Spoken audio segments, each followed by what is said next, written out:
Thank you, Dr. Braddock, for that great introduction. And, there's always an incredible team that's really doing all the work behind what I get to take credit for. And a lot of them are here today, so I thank you guys for coming and showing support for an incredibly important symposium.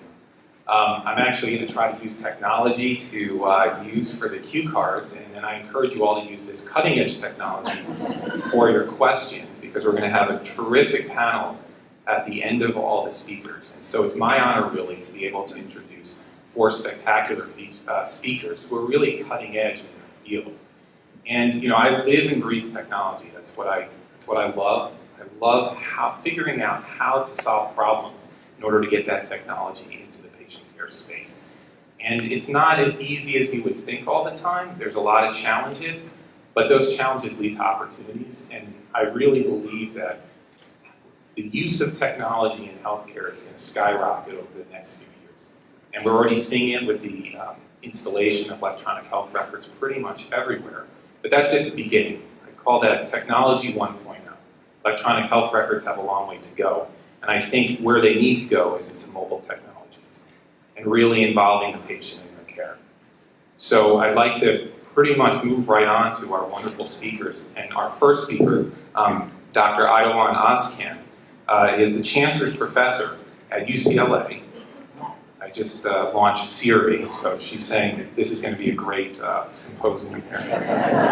And Howard Hughes Medical Institute Professor leading the Bio and Nanophotonics Laboratory at the UCLA School of Engineering. He is also the Associate Director of the California Nanosystems Institute. Dr. Ozcan holds 32 licensed patents and over 20 patent applications pending. He's co-authored over 400 peer-reviewed articles in major scientific journals and has written a book as well. Dr. Ozcan is a fellow of the International Photonics Society and the Optical Society of America and has received many major awards. Please welcome Dr. Ozcan to the podium. Thank you. Good morning, everyone. It's a great pleasure to be here. Thanks for the invitation to speak here, and also wish you a happy new year. I hope this year is prosperous for everyone.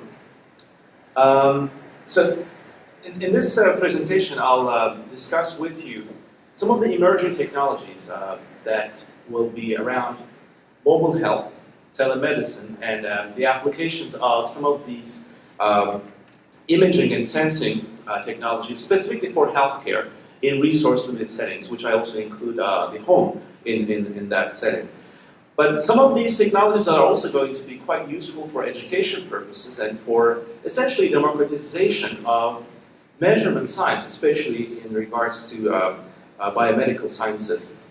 And all of this essentially is coming around mostly consumer devices, especially smartphones that we have. Smartphones are special, and there's a huge theme here today that you're going to hear from all the speakers about apps.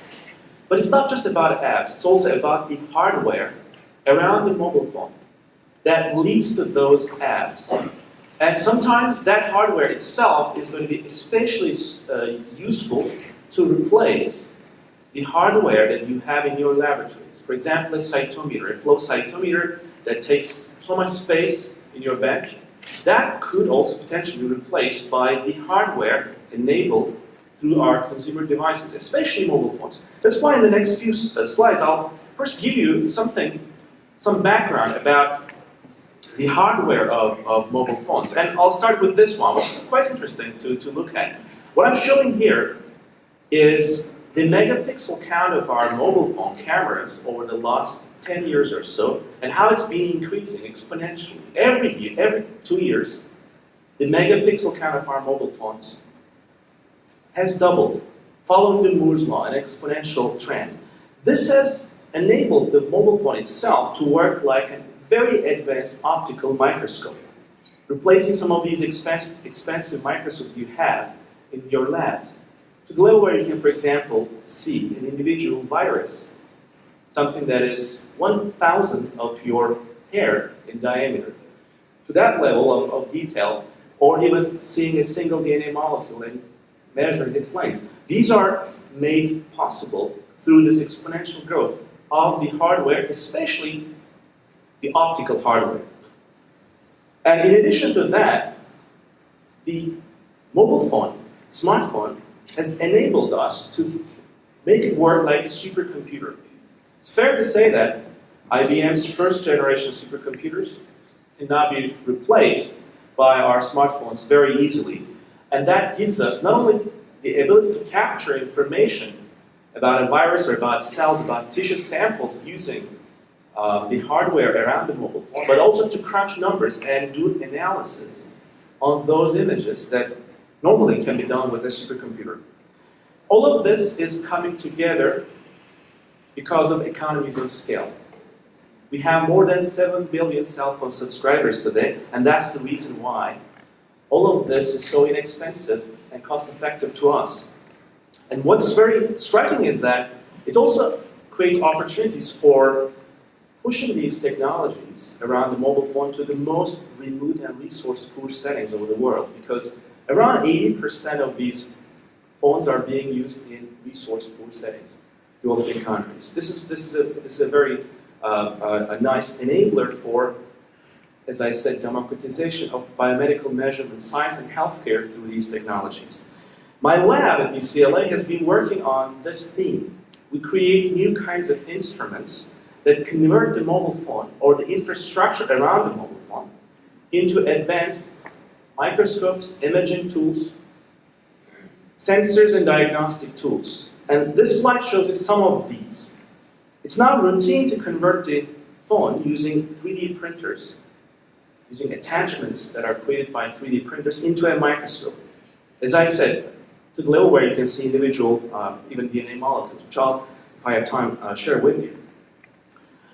In addition to converting the phone into a microscope, you can also take some of the components of the microscope and build devices around it that are handheld, that are field portable, extremely cost effective, that only share the camera chip of a mobile phone to create standalone devices. For example, this one that I point here is a microscope that is maybe 200 grams, and it can generate 1 billion useful pixels, a gigapixel image of a specimen.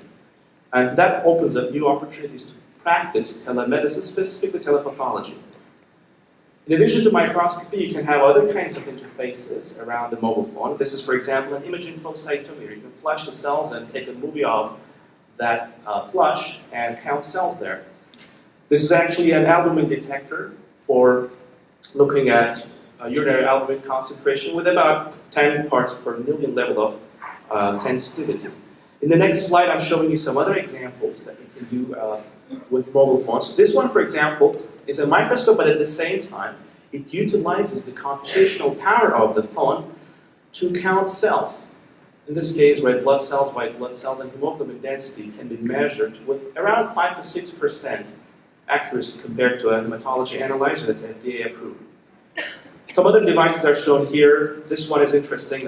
It's a recent work that we've used nanotechnology along with a field portable reader attached to a mobile phone to look for heavy metals, mercury detection in water samples with about 3 to 4 parts per billion level of sensitivity, nanograms per mil level of sensitivity is possible.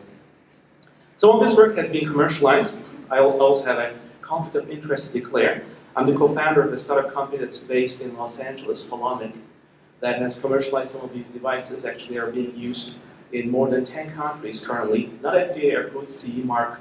It has the CE mark, so that's why outside of the US they can be used for diagnostics, assuming that the device is also CE mark approved.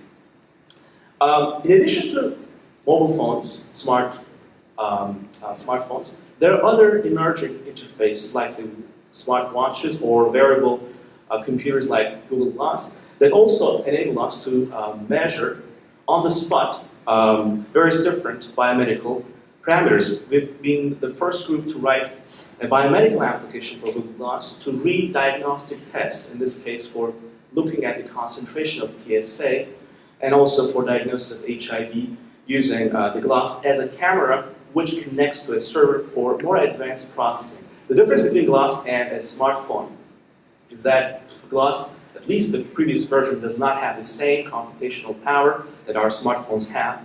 That's why we had to use the servers. And some other applications around the use of glass. This is actually a chlorophyll meter using a handheld illuminator and the camera of the glass. We can measure chlorophyll content of leaves in a non-destructive way with a very good sensitivity and precision compared to gold standard techniques used in the field.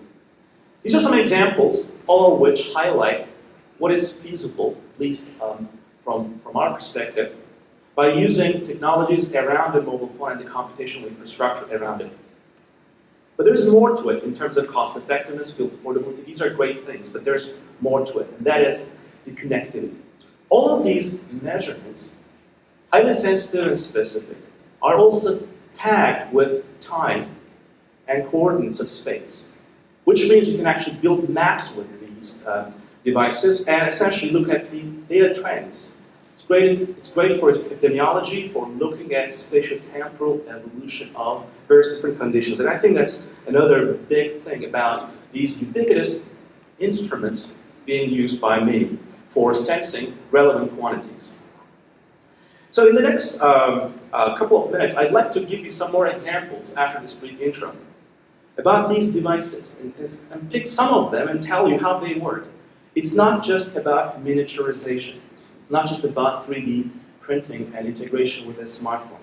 There's some cool science behind these devices that make them different than traditional counterparts of these instruments. And that's where the engineering comes into play. So I'll start with microscopy, because these microscopes you see that convert the mobile phone into a high-end microscope or take the imager chip and create these devices, they're not your father's microscopes. They're quite different in the way that they work. In fact, they do not contain any lenses, any image formation optics that you normally find in a traditional light microscope. These are optics-free, lens-free microscopes. They replace all the optical hardware with computation. That's where cost-effectiveness and destructive miniaturization, while at the same time performance at the same time come. So in fact, because there's no optics in these microscopes, they work based on detection of shadows. So just like on a sunny day, you walk outside, you have a shadow. These kinds of computational microscopes detect the shadow of cells, tissue samples, or viruses that are digitized, captured with a simple 5 megapixel, 10 megapixel, whatever you have at the back of your mobile phones, CMOS imager. So the architecture of these microscopes, it's very simple. You have this 5 megapixel, 10 megapixel imager taken off a mobile phone. You place the sample very close to it, sub-millimeter typically, and you capture these diffraction patterns or shadows. They're being processed to reveal information. If you were to, for example, place a blood sample, you'd be seeing the shadows of red blood cells. These are individual shadows of red blood cells, and sometimes you see white blood cells in your field of view that are used as a cytometer, an input that you can count cells. But it's not just cytometry. You can actually take these dummy-looking shadows and reconstruct quickly using the computational power of the phone or a server that's remotely connected to take these dummy-looking features and convert them into microscopic images that we are trained to look at. For example, you take some of these regions of interest and process them in a few milliseconds and convert them into an image, which shows here red blood cells, as if you have a regular microscope with a certain objective lens. But in fact, there's no hardware, there's no microscope, just a simple chip, very inexpensive, thanks to webcams and smartphone cameras, giving you the same kind of feature. So, in a nutshell, we capture these dummy-looking shadows, which are quickly processed to reveal subcellular features of the specimen. So from this image, you quickly go to the inner details. In this case, it's a breast cancer tissue slice that's about 5-10 microns. And you can see all the features. And you can do this in a very simple and cost-effective embodiment, as shown here, which is put together, by the way, by an undergraduate researcher. So these are really not delicate instruments. Computation simplifies the optics, at the same time, alignment and the operation principles of these microscopes.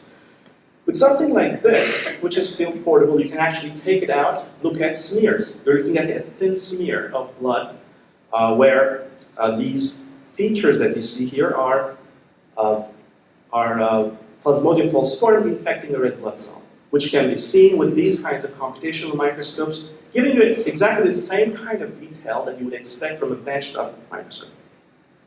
One important advantage here is not just simplicity, cost effectiveness, field portability, but performance. Performance in terms of area of the sample that you can look at, field of view.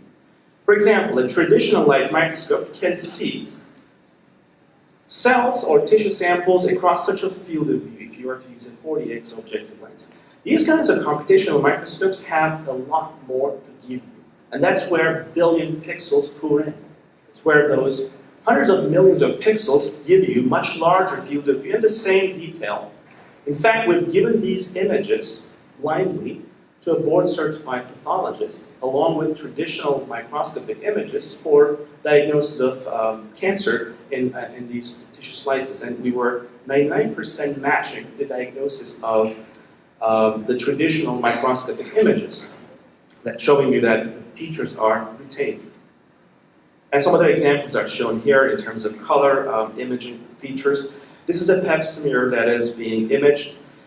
Same advantage, large field of view, same level of detail, and this gives you a higher throughput screening tool that is field portable, that is exactly matching the needs of a resource pool, for example, point of care office. And another major advantage of these kinds of microscopes is that computational ability gives us removed features to do depth of focus alignments. For example, this is a movie that shows you how different parts of the image, after image capture, can be refocused digitally.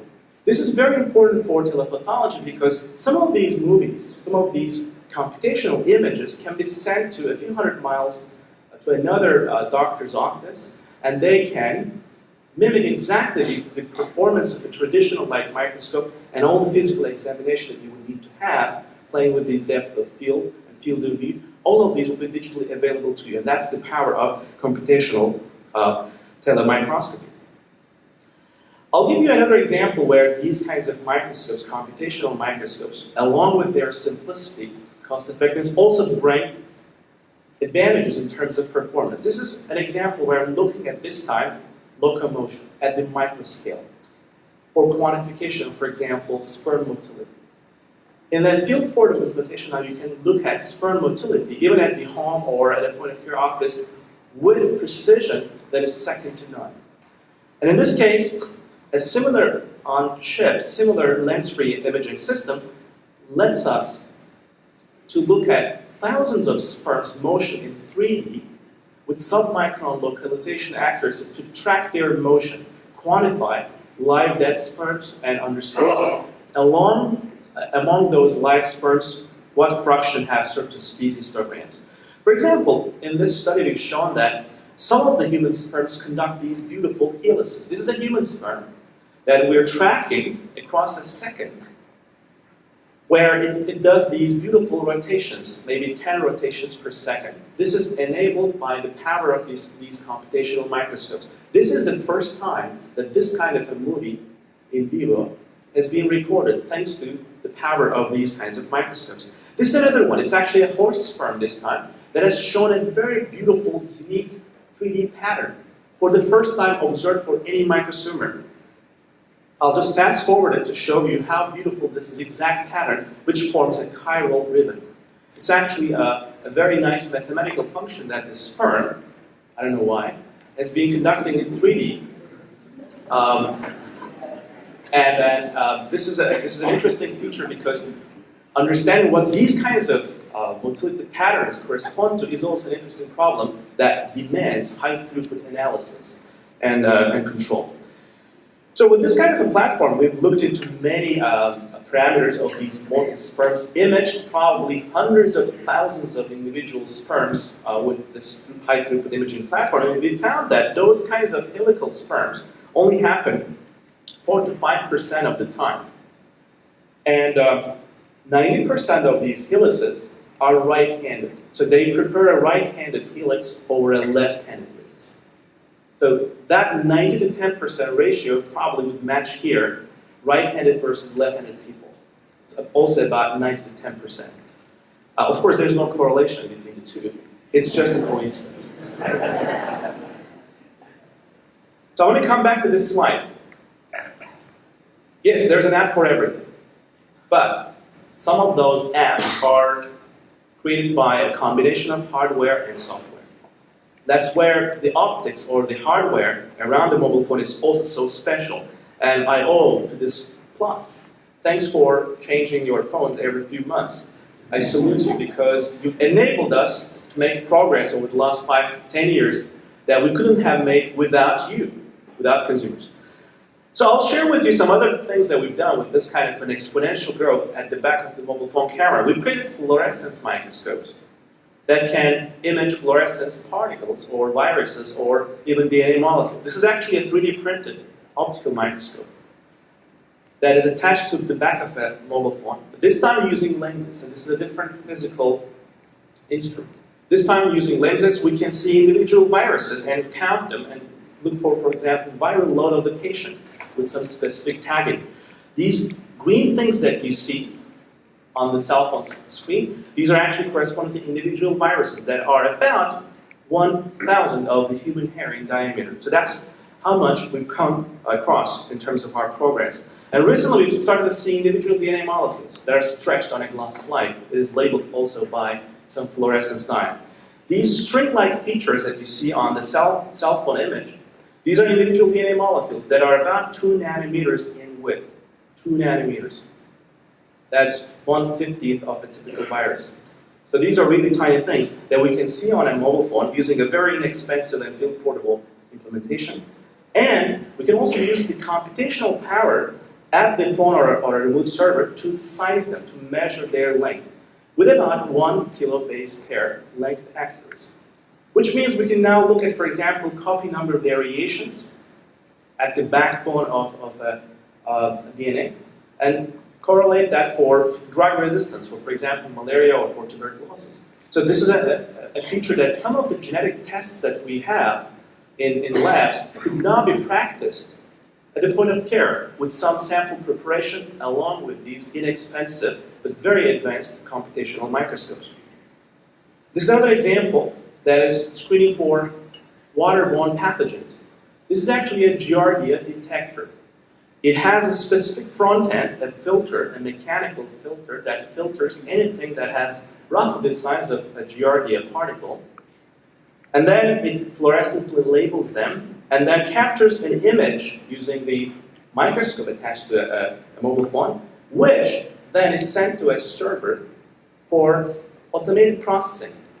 Since Giardia is an interesting, Giardia cyst is an interesting, has an interesting shape, it's like a rugby ball, we have also identified, using machine learning, its shape, so we can recognize it automatically without the need for a microbiologist to look at our images. Everything is automated, so we can essentially determine with about 1 cyst per mil level of detection sensitivity in less than about an hour in this case. And these are some of the images that are captured, showing you these Giardia particles that are automated in their counting. The reports are coming back to the phone and displayed with the app.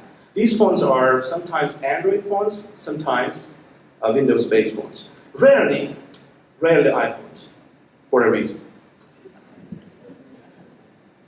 Keep on buying Android phones.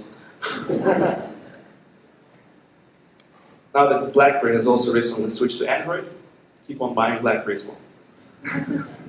This is another application. This is actually a device that is used to read micro titer plates. These are 96 well plates that are normally read with an instrument that scans each individual well and reads the test that you've put in that small well. This is frequently used in clinical microbiology. We've created a reader for this. A very inexpensive and also a handheld reader that can read all of these 96 individual wells in parallel and learn about the different tests and quantify them with a server and app communicating with each other, this time a Windows app. And it's also based on machine learning. We've not only created this device, but we've translated that into our clinical microbiology lab in collaboration with the head of clinical microbiology, Dr. Maya Garner. And we've got some very good results. We've tested with more than 1,100 patient data on mumps, measles, HSV1 and HSV2 IgG tests. These are for vaccination tests. And we've got fantastic results matching the results of an FDA-approved test reader, ELISA reader, in these cases, with about 99% accuracy matching to an FDA-approved device. These results could be almost ready for FDA approval stage of the next steps of this device.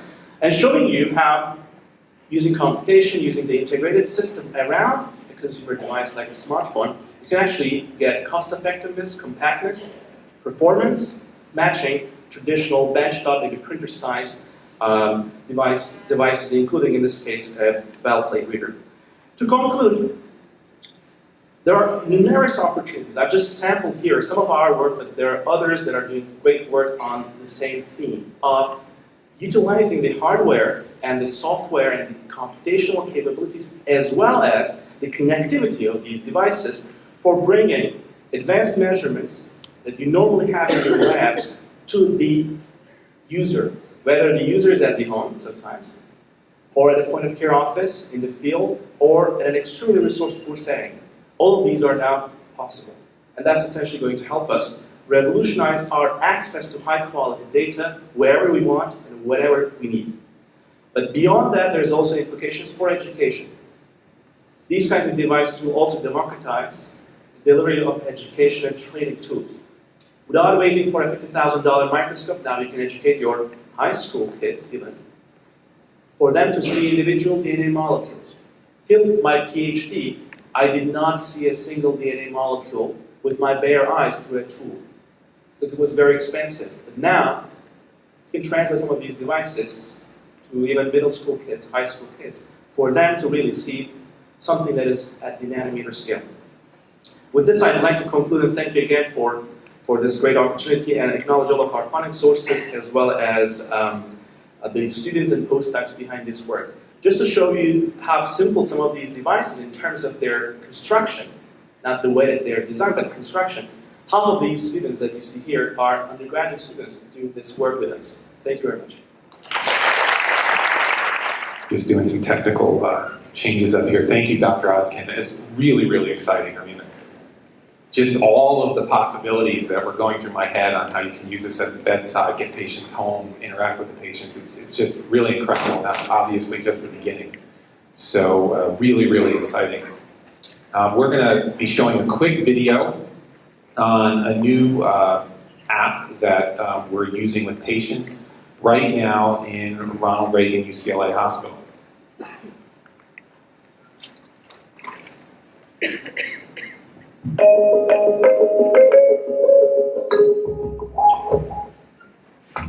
When that moment first comes and you see a patient look at the screen and realize the information they're looking at is about them, they just light up and they start poking around and tapping and trying to find out what more information can I get.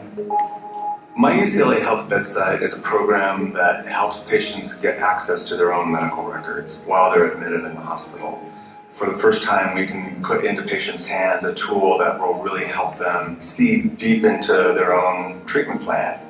I'm a normal person who predominantly uses his computer to go ahead and check my emails. I have one Facebook account and only 3 friends, but it's sufficient. The first thing that I learned is that they were tracking my medications, and I was able to find out the dosage that was there. You can ask questions directly to your doctor, to your nurse. You can enter comments. They have a big screen on Clean My Room. The videos and the pictures are quite excellent. They take out a lot of the medicalese, and you can blow the pictures up to the size of the iPad, which is very large, and you can see where everything is. They can follow through on instructions at home. It helps us communicate better with patients across the continuum of care and gives them an opportunity to follow through and really remember in solid detail that treatment plan and how they can help be active participants in their healthcare treatment plan. Everybody at UCLA is really dedicated to providing the best possible patient care. And this is just one more tool that we're using to really deliver that literally into their hands.